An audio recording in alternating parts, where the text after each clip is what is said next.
Nakita niyo po sila nung last Sunday? Kung hindi, sabihin niyo po, kapatid, na-miss kita. Sige, wag po kayong maiyak mga kapatid. I-hi niyo po sila, kamustahin ninyo. So, nagpapasalamat tayo sa bawat lalaki at babae na nakaupo sa oras na ito, sapagkat ang Diyos ay mabuti, niloob niya na tayo po dito ay makapagkita-kita or magkita-kita. Purihin po ang Panginoon sa umagang ito. At kinongratulate po natin si Brother Luis sa event sa kanilang family last Sunday. Palakpakan natin ang Panginoon dahil nadagdagan mo ang kanilang pamilya. So, purihin po ang Panginoon. So umagang ito mga kapatid, ang pag-uusapan natin, actually sa buwan po ng October, ang topic po natin is temptation diverts the people of God from carrying their cross and following Jesus. So yung temptation o yung mga tukso, ito yung nagpapawala or nagda-divert para yung plano ng Panginoon, para sa kanyang iglesia, para sa kanyang mga anak. Sabi na pasanin ang cross at sumunod sa ating Panginoong Jesus. Ito yung nagpapabagal, ito yung nagda-divert sa kanya. So ngayong umagang ito mga kapatid, ang pag-uusapan natin, kagaya ng mga narinig na natin kanina sa ating worship team, it's about lust of the flesh and lust of the eyes. May exempted ho ba rito mga kapatid? Sa palagay niyo, exempted ako kasi magagawa ako ng Diyos. Exempted ako kasi member ako ng worship team. Exempted ako kasi home church leader ako. Exempted ako kasi lagi akong nagpipray. Meron ho ba taong exempted sa tukso? Meron ho ba tao na exempted sa lust of the flesh and lust of the eyes, mga kapatid? Wala po. Sa umagang ito, titignan ho natin kung ano ang kadahilanan, kung saan siya nanggagaling, at kung ano yung magiging susi upang ang bawat isa sa atin ay hindi ma-hook o kaya naman hindi hook malinlang ng kaaway. At ang title ko po, siguro naman nababasa mo natin, The Creed for Contentment. Yan. So, sino ho ba dito yung parang walang kakontentuhan? No? Sino ho ba dito yung, or may kakilala ho ba tayo ng gano'n? Di po ba? So, sa panahon ngayon, mga kapatid, ang mga tao napakadaling madala ng lust of the flesh and lust of the eyes. Tama po ba o hindi? Tama. Bakit? Ano ang kadahilanan, mga kapatid? Dahil sa social media. Napakalakas ng impluensya ng social media. Sino ho dito nagre-reel? Ha? Sino ho dito mga nagre-reel, mga kapatid? Lahat ng ginagawa sa kanyang buhay, sa kanyang pang-araw-araw, nagugulat ko ako, pati yung pamakin kong kaliit-liit, nagre-reel eh. Dahil ko ako, hindi ko ako marunong eh. No? Meron naman hong, bakit po malakas ang impluensya ng social media? Di ba may mga nagre-reel o kaya naman may nag-vlog, mga kapatid? Kapag halimbawa sa pagkain, di ba? Maraming mga vlogs ngayon sa mga pagkain, paano gumawa ng kape. Di ba? Pag nakita mo yan, ay wow, may mga sarap na kainan dito, makapunta nga. Di ba? Para kapag nakita mo, napakabilis makapag-akit na social media. Amen? So sa panahon ngayon, ang mga tao napakadaling madala ng lust of the eyes and lust of the flesh dahil sa kadahilanan ng mga social media, mga kapatid. Sa technology, di ba? Sa bilis na paglabas ng mga bagong gadgets. Kakalabas pa lang, kakabili mo pa lang ng pinaka-latest model, whatever yung brand na yan, lumipas lang, tumulog ka lang ng 3 tulog, may lalabas na naman na bago. Di ba, ano ba yan? Kakabili ko pa lang, ganito yung amount. Yung binili mo, nag-depreciate na agad yung presyo. May mas mataas na ngayon. Di po ba? So, dahil sa bilis ng technology, dahil sa pagbilis din po ng paglabas ng iba't ibang gadgets, makikita mo natin, kaya naman mga kapatid, ang mensahe sa umagang ito ay applicable hindi lamang sa mga professionals, mga kapatid, na halos hindi natutulog sa paghahanap buhay, na napakaraming oras, grabe kung mag-overtime, grabe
try muna. May kilala nga kami, 7 years, live in, try daw muna kasi baka daw hindi sila compatible.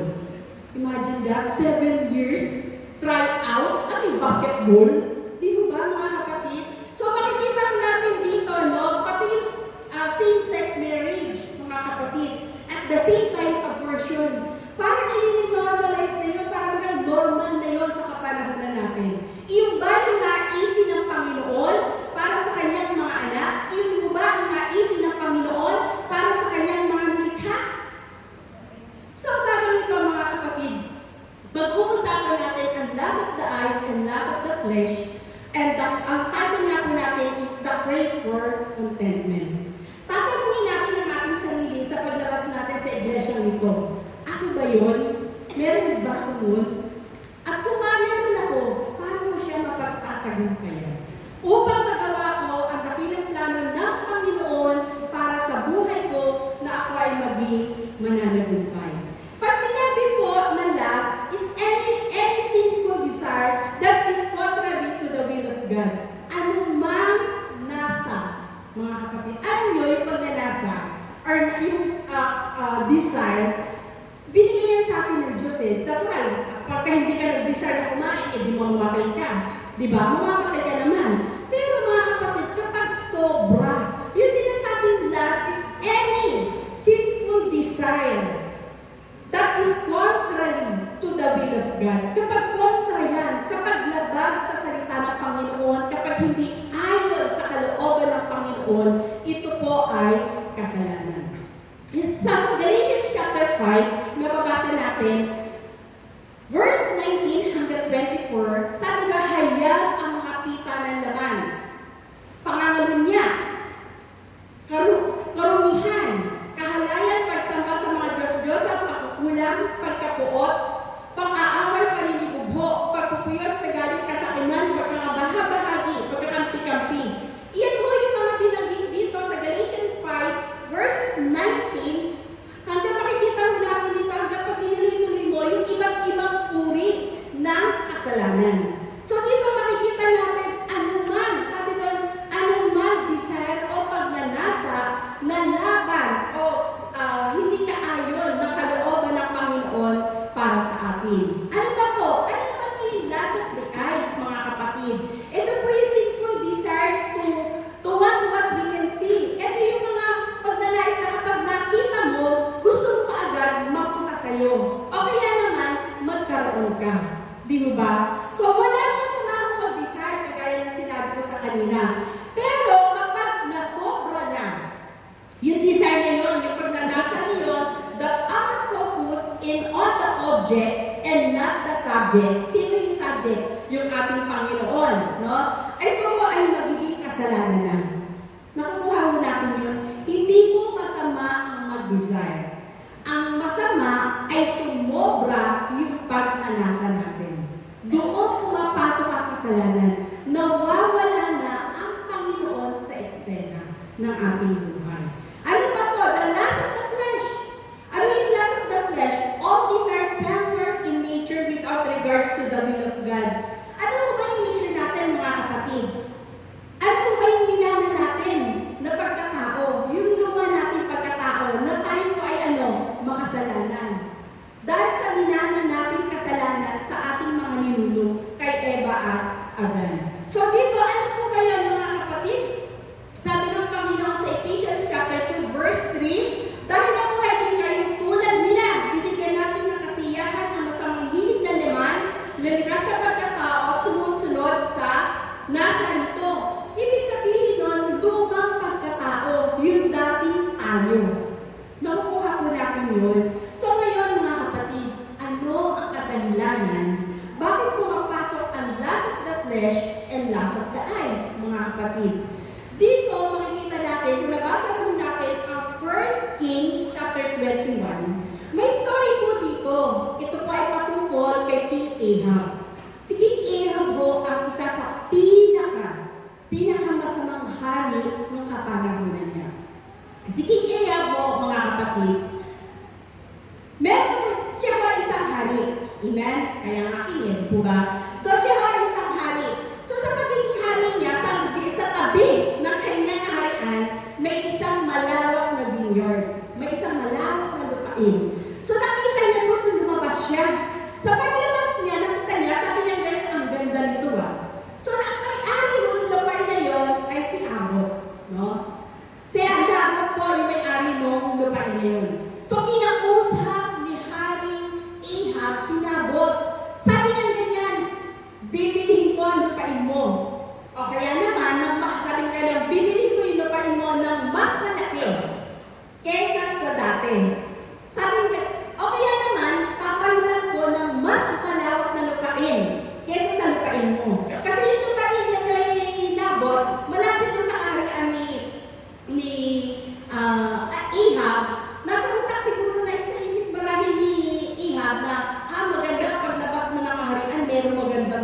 Lord. Parang nasa ganoon, pag ako'y napagod, o kaya naman gusto kong mamasyal, tatawid lang ako, eto na.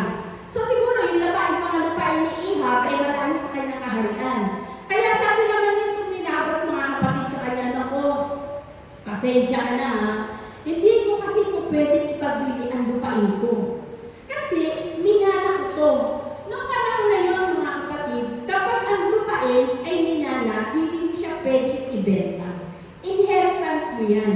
Yan mo yung nakalagay sa Leviticus. Hindi mo siya pwedeng ibenta. Leviticus chapter 25 verse 23. Minana mo yan dahil kapag nawala ka, itatransfer mo naman yan sa susunod na lahi mo. Iyan yung inheritance nyo.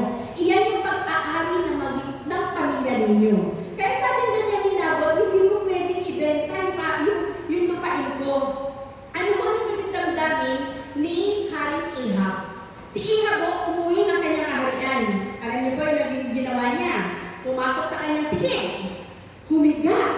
Nagmukmok. At hindi kumain. Ngayon nabalitaan ko ng kanyang asawa, nito si Jezebel. Ano ang ginawa ni Jezebel, mga kapatid? Pumasok. Sabi kanya sa kanyang asawa, bakit ka nakahiga dyan at nagmumukmok at ayaw mo pang kumain? Sabi niya ganyan, kasi sinabot may lupain, ay ibenta sa akin. Sabi kanya ni Jezebel sa kanya, o di sige, akong bahala. Akong gagawa ng paraan. Anong ginawa ni Jezebel, mga kapatid? Gumawa siya ng hindi nararapat. Tinrap niya, gumawa siya ng paraan para mapunta kay Ahab yung lupain ni Nabot. To the point na ipapatay niya. So, bumalik at nabalitaan, nagputo siya ng mga tao, nagbigay siya ng instruction kung ano yung dapat gawin. Ginawa naman ng mga tao niya. Siyempre, ray na siya, kaasawa ng hari, dapat na naman sundin. Sinunod mo ng mga tao, inutusan ni Jezebel yung kanyang ginawa. Nung nagawa naman, na-accomplish na po yung kanyang inutos, bumalik sa kanya yung mga tao. Nagawa na namin kung ano yung pinag-uutos ninyo. Namatay na po or patay na po itong si Nabot. Pinuntahan niya sa kwarto ng kanyang asawa. Sabi kanya niya, oh, patay na si Nabot. Alam niyo mo, ginawa ni Ahab? Tumayo. Pumunta ka agad-agad sa vineyard doon sa may lupain at tuwa-tuwa. No? Nalaman ito ng propeta ng Diyos. Pinuntahan sila ni Elijah. At sinabi yung judgment na gagawin sa kanila ng Panginoon. Nalaman din naman ko ni Nabot at si Nabot ho ay nagpakumbaba. At dahil ang Diyos natin ay nabagbag sa pagpapakumbaba niya, sabi ng Panginoon, sige patatawarin kita, hindi sa kakaramunan mo. Pero ito ang mangyayari sa iyo. Ikaw ay parurusahan, mamamatay ka, pati ang iyong asawa. Sinabi kung paano sila mamamatay. At kung babasahin natin ang 1 King sa mga succeeding chapter, makikita po natin yung judgment na ibinigay ng Panginoon para kay Ahab, kay Jezebel at sa kanyang pamilya ay nangyari. So ano ang makikita natin dito, mga kapatid? Ang vineyard, the vineyard was wide and beautiful, pleasing to the eyes. Siyempre, kapag nakakita ka na maganda, ano masasabi mo? Wow, ang ganda! Di po ba? Hindi mo pwedeng hindi ka umanga, hindi mo pwedeng hindi mo sabihin, sana akin nila yan.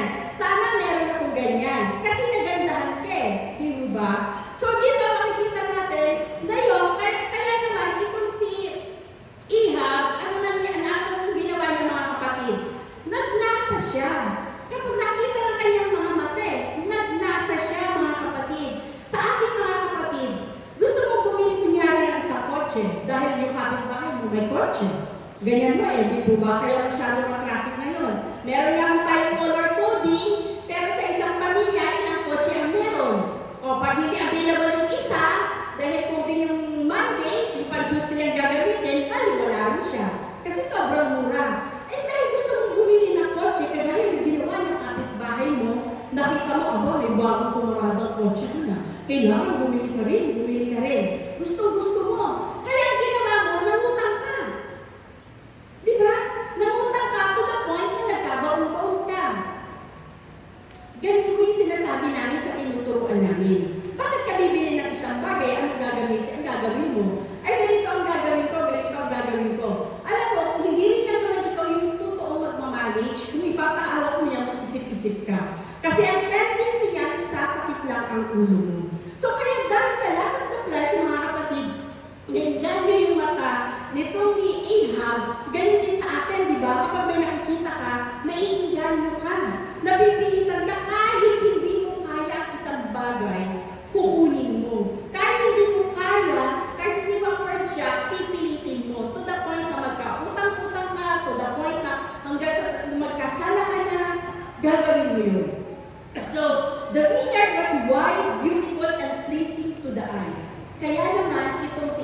Ahab ay nainganyo. Ano ba po? The vineyard is Naboth and not Ahab. Hindi from the beginning, nabasa na natin sa verse 1 pa lang na ang ubasan ay hindi kay Ahab, bagkos kay Naboth. So tayo mga kapatid, no, makikita natin tayo mga kapatid, gusto po ba natin kunin ang isang bagay na hindi natin pag-aari? Di ba hindi? Naalala ko po yung sa tinuturoan namin. Simple lang to ha, maliit lang to. Every time na makakita siya ng pinggan sa kusina nila, hindi sa kanila, naiinis siya. Pinapasuli niya agad sa anak niya, kanino ba to? Hindi to sa atin. Simpleng bagay lang yun ha, pero ayaw na ayaw niya makakita ng gamit sa bahay nila na hindi niya pag-aari. So yung iba naman, nagkukulit ng pinggan ng kapitbahay sa kanila. Kaya naman nilang isole.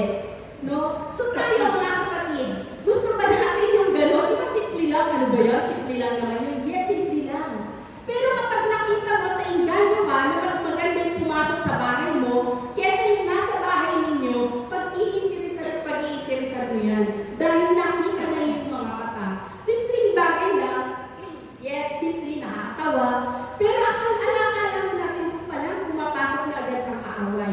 Pumapasok na agad ang lust of the flesh and lust of the eyes. Sa simpleng bagay na yun. Ano po? It was not for sale. Hindi ipinagbibili ang vineyard nitong ni Naboth, mga kapatid. Hindi yun ipinagbibili dahil inheritance niya yun eh.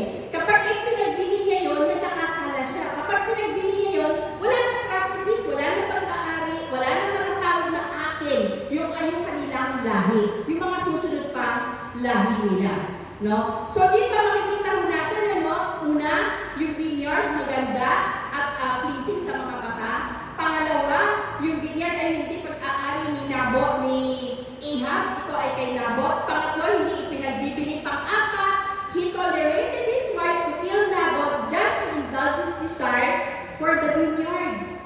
Imagine na push yung kanyang asawa na sabi ko nga habang pinag-aaralan ko to, ano kaya kung hindi pumasok sa eksena, alam mo kaya napakalaki ng papel ng babae sa bahay. Alam mo ba yun? Malaking impluensya.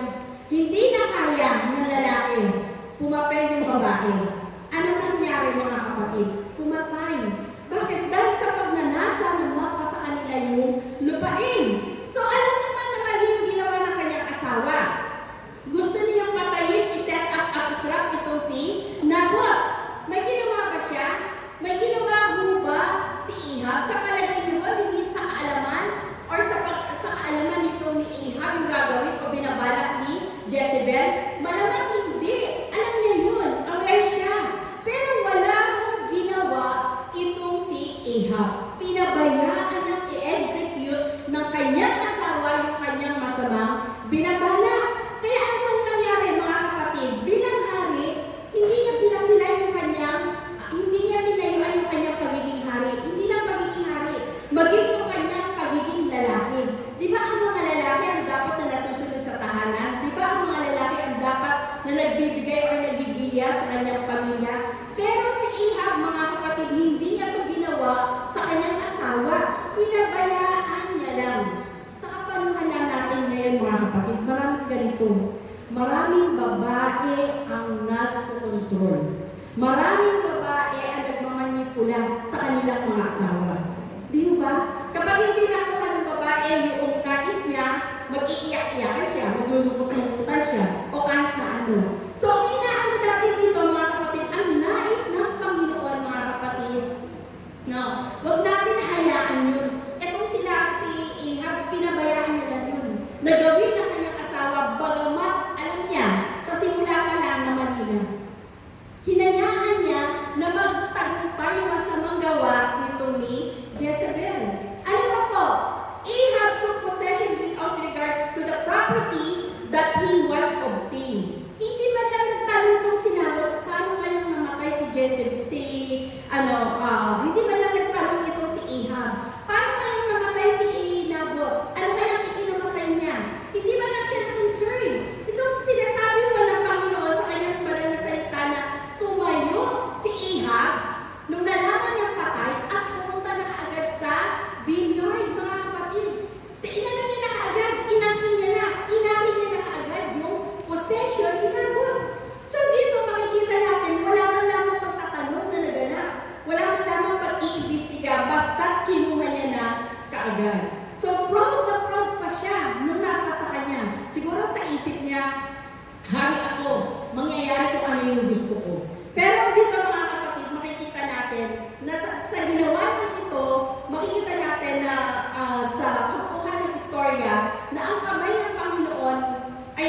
mabigat sa kanila. Hindi lamang sa kanya, maging sa kanyang asawa.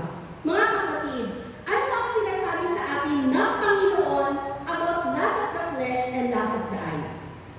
Una mga kapatid, obsession for something. Pag sinabing obsession, ito yung gustong-gusto mo. Hindi ka matatahimik hanggat hindi napapasaya.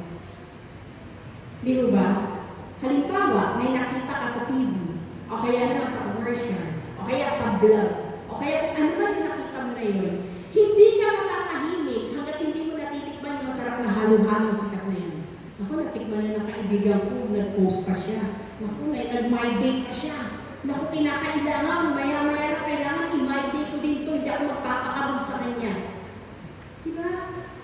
Simple lang yun mga kapatid. Pero alam niya, pumapasok na doon. Ayaw na ayaw natin magpapadain. Ayaw natin magpapakabog. Gusto natin kung ano yung meron, mas meron tayo. Di ba? Obsessed ka sa isang bagay. Hindi ba, ano po ba yung bakit ko nasabing obsessed dito si Nabot, si Ahab mga kapatid?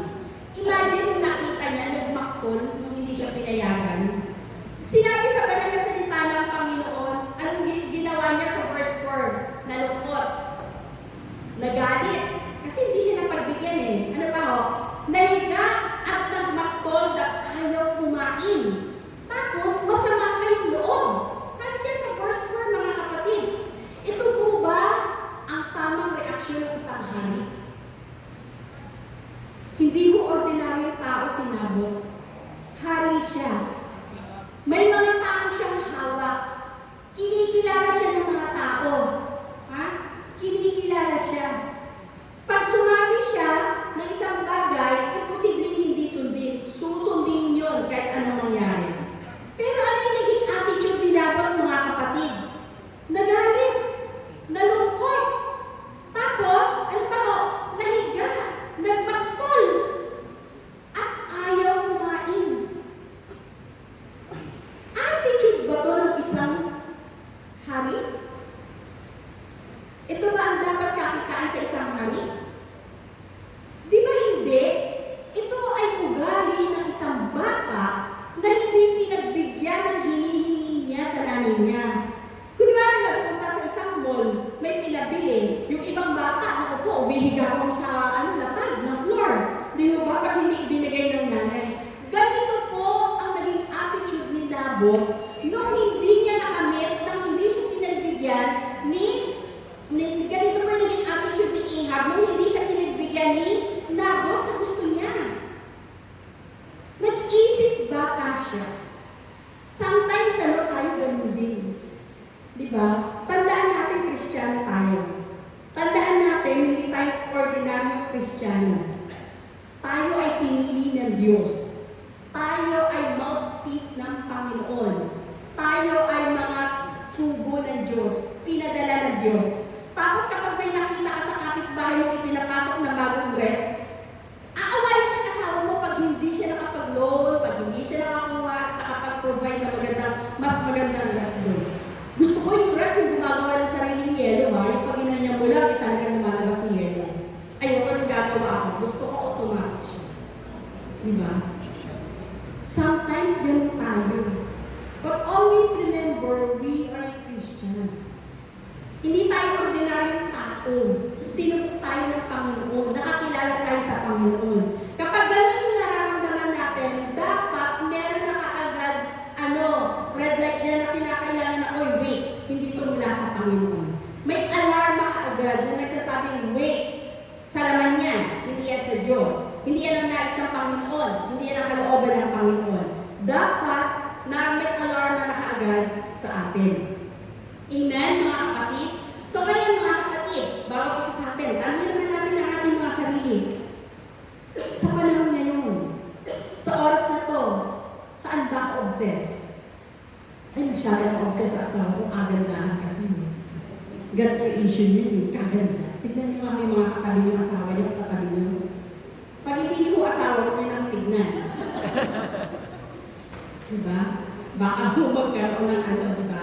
So, ganun mga kapatid, anong bagay tayo na obsess ngayon?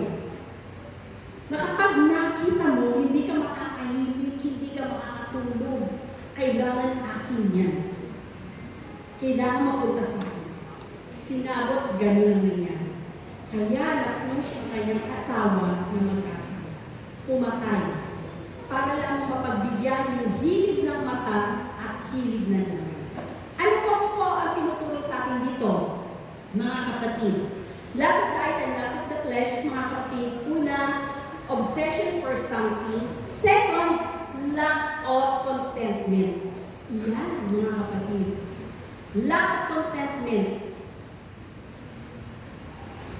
Si Ahab, hari, di ba? Kaya natin ulit-ulit natin sinasabi, kapag hari ka, nasa iyo na ang lahat. Tama? Nasa iyo na ang lahat. Malamang, mas walawak ang lupain niya kesa kay Nabot. Mas malamang, mas magaganda pa yung kanyang lupain kesa kay Nabot. Di ba? Subalit nakita natin na wala siyang contentment. Wala siyang kasiyahan. Wala siyang kasiyahan. Pinagkasahan niya pa yung lupaing minana ni Nabot sa kanyang mga ninuno. Hindi maaaring ipagbili. Tayo po mga kapatid, sa anong bahagi ng buhay natin dumarating na wala tayong contentment? Sa anong bagay? Pag may nakita ka, dapat mas kalari. Lagi natin tatandaan, laging may mas mataas sa atin. At para magkaroon tayo ng contentment, huwag mong ipapares o huwag mong ikukumparahin sa sarili mo sa iba. Naalala ko mga kapatid, meron mo akong kakilala, kaibigan. Ano siya, tawag dito, nanulungkot. Kasi teacher siya. Tapos sabi niya ganyan, sa private school kasi siya nagtuturo. Sabi ganyan, yung mga estudyante ko, mga bata pa lang, may sarili ng kotse. Yung mga estudyante ko, mga bata pa lang, ang gagara na, nakarating na sa ganito, nakapagpaskas sila ganito, nagkukuha yung ganito. Samantalang ako, teacher na, ganito pa lang ako, ganito, ganyan. Alam niyo mga kapatid, sabi ko gano'n sa kanya, alam mo kasi, ipinanganak siya ng gano'n na, ikaw ganyan ka, magkaiba kayo, huwag mong ikukumpara yung sarili mo. Alam niyo mga kapatid, sa pag-compare niya sa sarili niya, hindi naging maganda yung epekto sa buhay niya. Kahit kailan hindi tayo magkakaroon ng contentment, hanggat nakatingin tayo sa iba at hindi sa Diyos. Tumingin tayo lagi sa Panginoon. I-focus natin ang ating pagtingin sa Panginoon, huwag sa ibang tao. Huwag natin lalaging buti pa siya. Ang bag niya, signature, bago na naman. Buti pa siya, bago na naman ang cellphone, sana all. Magagaling pa tayo. Diba? May pasana-sana all ka pa dyan. Diba? Ang tanong, paano niya nakuha yun? Diba? Pinaghirapan niya yun. So tayo, lagi natin tatandaan, sabi ng Panginoon diba? Sabi ng Panginoon na maging kontento tayo kung ano yung meron tayo. Huwag natin ikukumpara yung ating sarili sa iba. So tayo, mga kapatid, dumarating ba sa buhay natin na wala tayong contentment? Minsan, sa mga gadgets, diba? Lalo ngayon, magpapasko. Hindi pa nahawakan ng bonus, alam mo na kung saan gagastusin. Diba? Bibili ko nito. Bibili ko nito. Tapos pag kinuwento mo yung gusto mong bilhin, gusto mo kinuwenta mo, kulang pa yung darating na pera mo.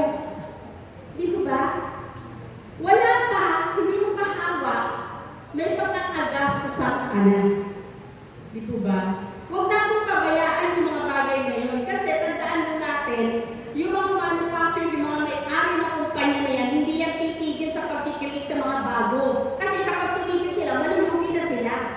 Di po ba? Laging meron at meron at meron. At hindi mo yan mauusungan. Di po ba? Kapag gano'n ang ginawa mo, wala na nangyayari sa buhay mo. Yun na lang yun. So yun ang hinahan natin, mga kapatid. Minsan, pagkain. Wala tayong contentment. Naku, lalo na yung mga bata. Sabi ko sa isang na sa may Facebook, ang mga magulang daw dapat hindi tumitigil, hindi nagpapahinga sa paghahanap buhay. Bakit? Ang mga anak ko natigil sa kakabukasan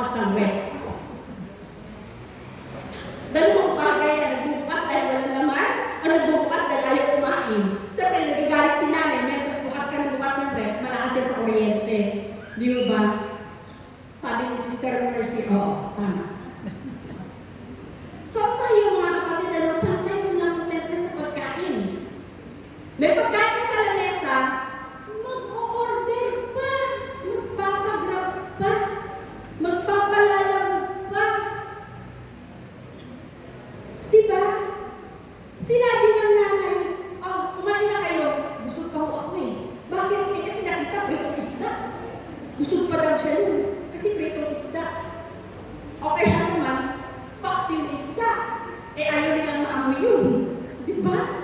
Pero subukan mo, mga kapatid, na litsong kawali yan o kare-kare. Tignan natin kahit busog yung kakain.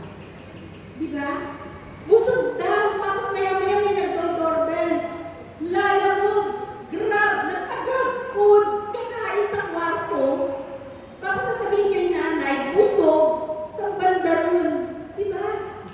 Mga kapatid, walang contentment.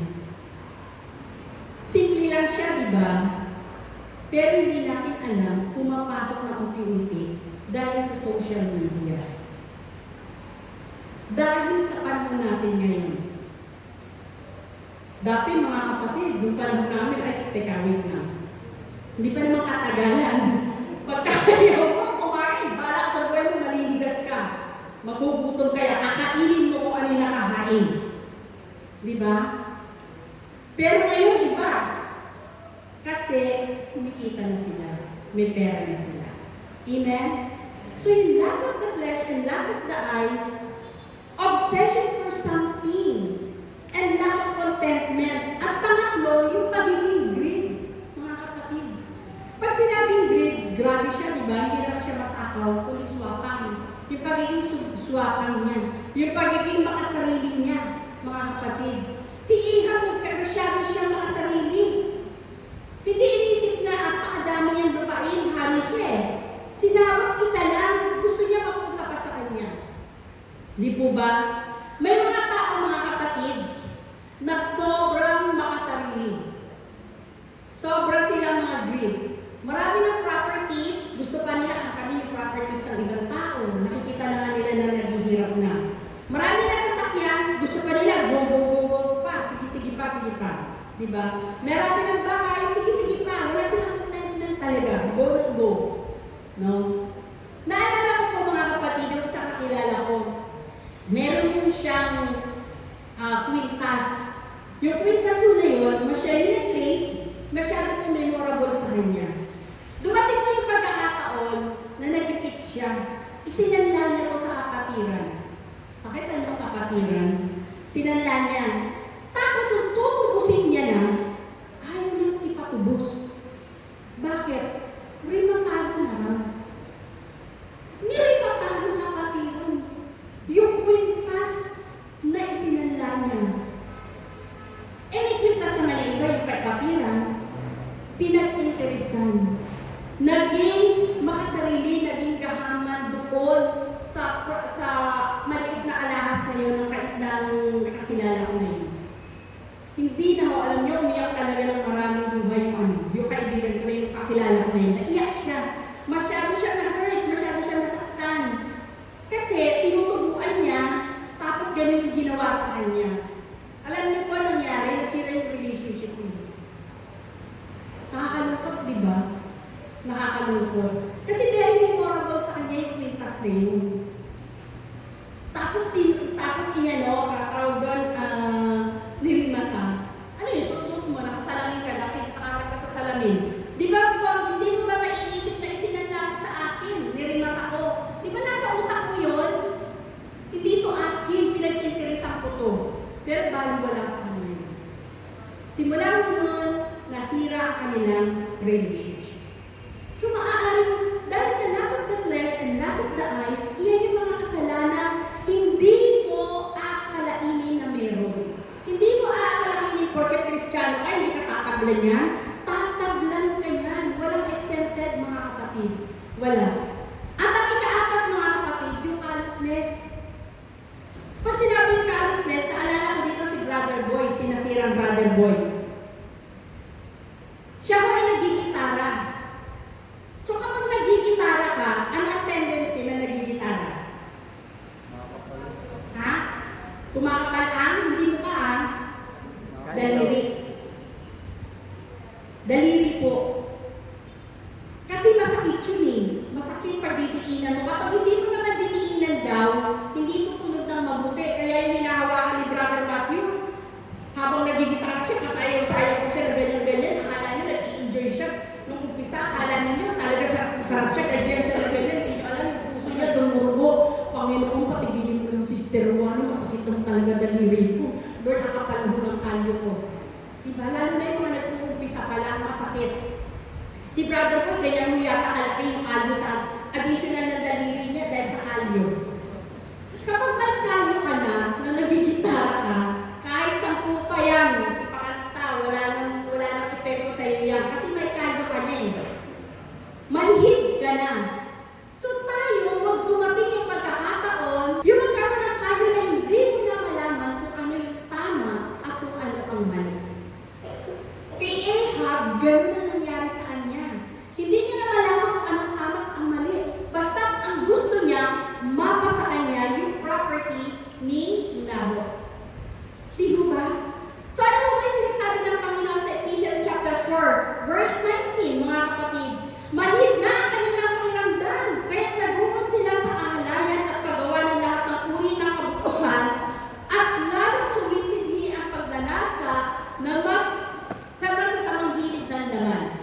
Kapag may kalos na ang puso mo sa paggawa ng kasalanan, kapag may kalos na ang puso mo sa lust of the eyes and lust of the flesh, mga kapatid, manhid na, wala na yan. Mali na lang sa'yo ang paggawa ng kasalanan.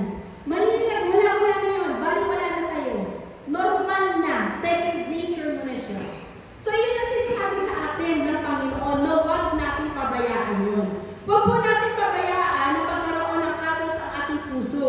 Dahil sa lust of the flesh and lust of the eyes, mga kapatid. Huwag natin hayaan na tumigas ang ating puso. Amen? Ang nais ng Panginoon, magkaroon tayo ng banal na pagkatakot sa Kanya. Ang nais ng Panginoon, na once na ginawa mo yung isang bagay, alam mo kung nag-glorify ba siya o hindi. Iyon yung naisin ng ating Panginoon. Ngayon, mga kapatid, ano ang challenge sa atin ng Panginoon? Di ba? Dapat mapagtagumpayan natin ang lahat ng yan. So, how we can be satisfied?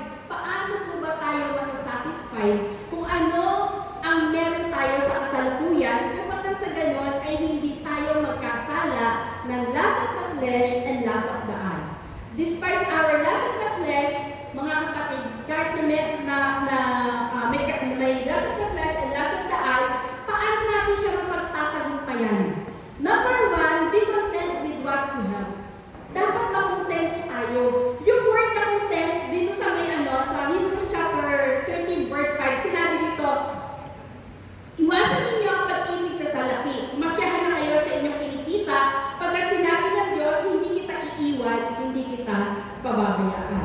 Dito, ito yung sinasabi dito, ang ibig sabihin, maging sufficient tayo. Mas satisfied tayo kung ano yung meron tayo. Hindi naman ibig sabihin na mahirap ka, sabi ng Panginoon, masatisfied na ako dito. Hindi po yun. Ang sinasabi dito, yung kapag ka sumobra na, yung last mo, yung pagnanais mo, yun yung naisin ng Panginoon. Na lagi mo tatanda na, laging andyan ng Panginoon, bibigyan ka niya ng lahat ng kakailanganin mo, hindi na magkukulang sapagkat ang Diyos ang yung great provider. Amen? So sinasabi ng Panginoon, be content with what you have. Makontento na tayo kung ano yung meron ka. Huwag to the point na magkasala ka ng lust of the flesh and lust of the eyes. Pangalawa, mga kapatid, watch and pray. Ito yung sinabi ng Panginoon sa kanyang mga disciples sa Matthew 26, verse 1. Sabi ng Panginoon, watch and pray that you may not enter into temptation. The spirit indeed is willing, but the flesh is weak. Napaka-importante sa bawat isa sa atin ang nananalangin. Hindi naman ibig sabihin, during that time po kasi, sinabi ko ni Jesus sa kanyang mga disciples, kasi sinabi ng Panginoon, halika, samahan niyo ako sa Gethsemane. Ako ay mananalangin. So, nagpipray si Jesus. So, sabi ng Panginoon, dyan lang kayo dito ako banda, magpipray ako. So, ang inaasahan ni Jesus, yung mga disciple niya, dahil nananalangin siya, magpipray din. Overnight sila eh. So, gabi na, malamang inantok. Pero sinabi ng Panginoon, how many times bumalik ang Panginoon sa kanila, lagi niya natatagpo ang tulog. Kaya sinabi ng mga disciple, sinabi ni Jesus sa mga disciple, watch and pray that you may not enter into temptation. The spirit indeed is willing, but the flesh is weak. Magbantay kayo at manalangin. May nais ang espiritu, subalit mahina ang laman. Dito ay pinakikita na walang exempted. Kahit ang mga disciple may tendency or may pagkakataon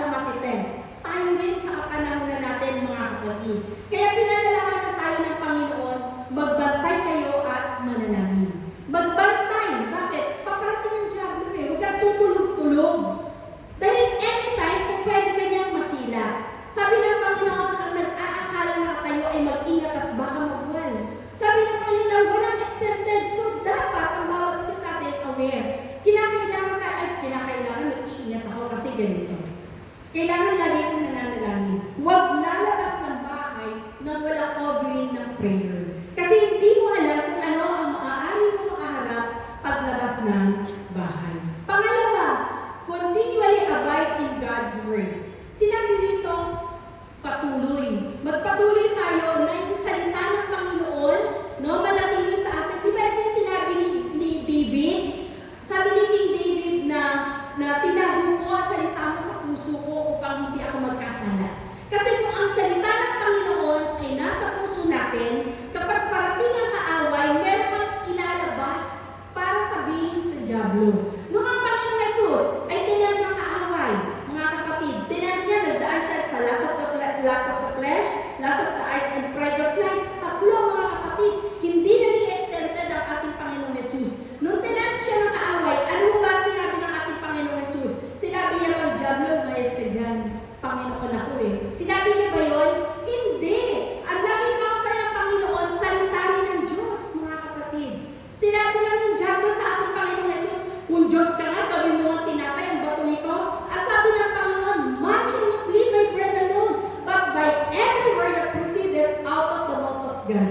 Kung tayo, mga kapatid, meron tayong salita ng Diyos sa puso natin. Meron tayong mga minemorize na salita ng Panginoon, nasa puso natin, nasa isip natin, nasa espiritu natin, paparating pa lang ang temptation, lust of the flesh, lust of the eyes, ano ito kontra mo sa Kanya, panlaban mo sa Kanya, salita ng Panginoon. Kagaya ng ginawa ng ating Panginoong Jesus. So, nais ng Panginoon, pasakot tayo sa Kanyang salita, lagi natin panatilihin ang salita ng Panginoon sa ating mga puso. And lastly, mga kapatid, surround yourself with like-minded people.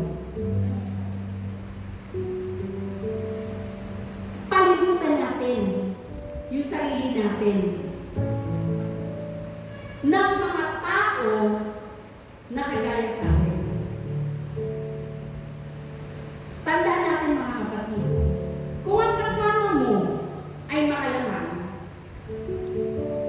imposible na hindi ka mahawa dyan. Tama po ba yun, mga kapatid? Totoo po ba yun? Kung ang kasama mo ay palain, hindi naman sinabi huwag na kayo makipagkaibigan sa mga believer. Hindi naman po ganun yun. Pero sinasabi natin dito, surround yourself with like-minded people. Ibig sabihin na, ano yung isip natin? Di ba yung gusto mo yung naglilingkod ka sa Panginoon? Di ba? Kinakailangan sing kayo, same spirit. Kagaya nga na sinabi ko kanina na, so ibig sabihin ba, sister, hindi na ako makikiplalabas sa kasama mga ganito, mga ganyan. Hindi naman, mga kapatid. Ang tinuturo sa atin ng Panginoon, kapag alam mo, kasi mararamdaman mo yung posibleng wala eh. Di ba? Mag-weekend niya sa spirit mo.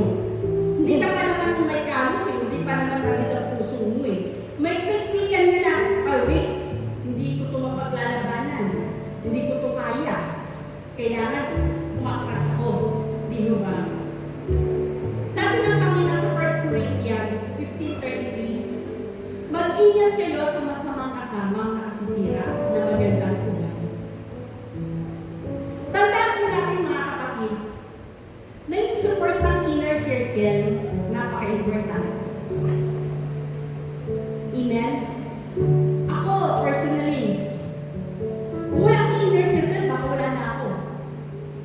Kasi sa maraming pagkakataon, maraming temptation, maraming, alam mo yung maraming pa pwedeng mahulog ka, o kaya naman, magkasala ka.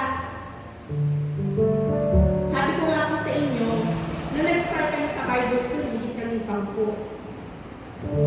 Natira kami dalawa ni Ate Shirley. Natira ko talaga kami dalawa. Tapos, marami mo kami mga kasabayan na naglingkod sa Panginoon. Ang iinit. Yung init nila, mas mainit sa akin. Kilala yan ni Ate Lori. No? Nakakakaso sila parang, ano ba ito?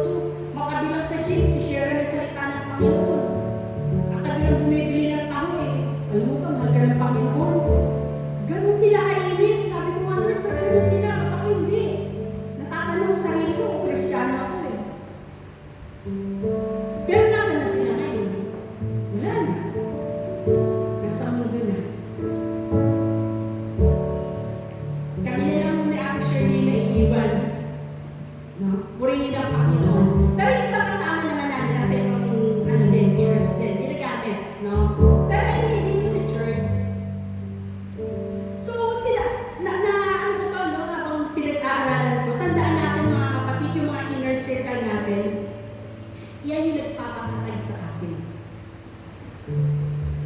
Sila yung nagpapakatag sa atin na magpatuloy.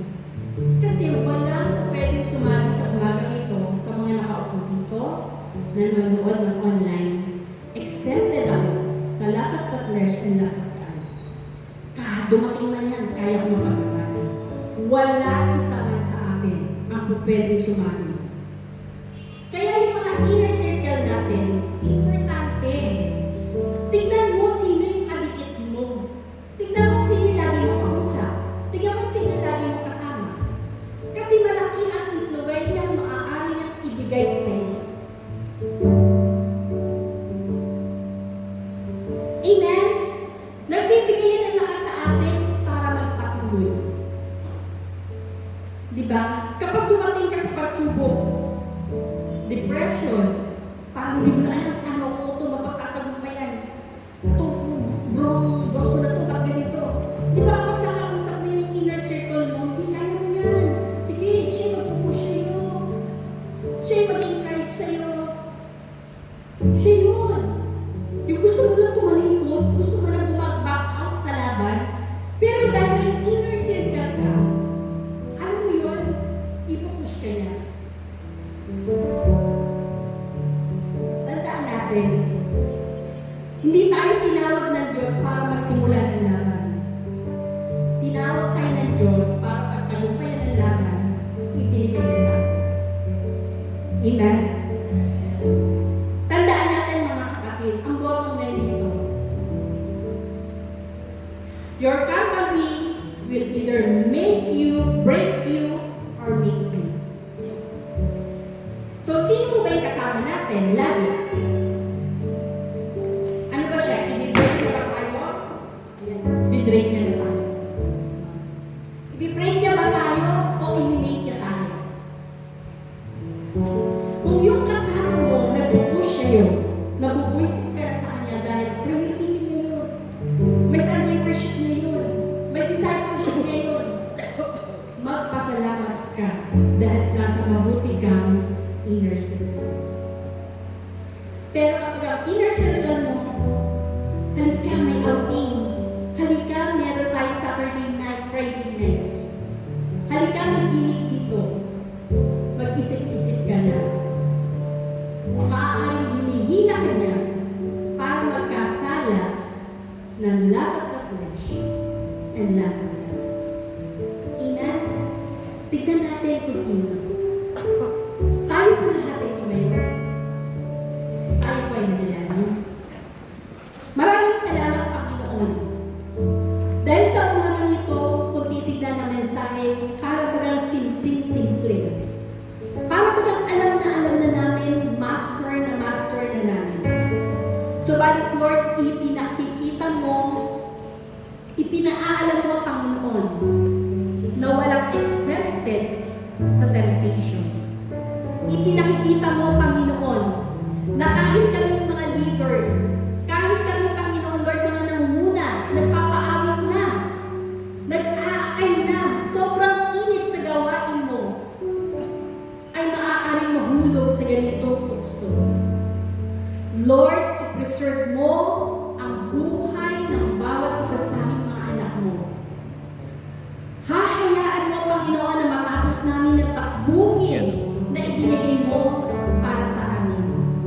Tutulungan mo kami, Panginoon, kapag labanan ang lust of the eyes and lust of the flesh.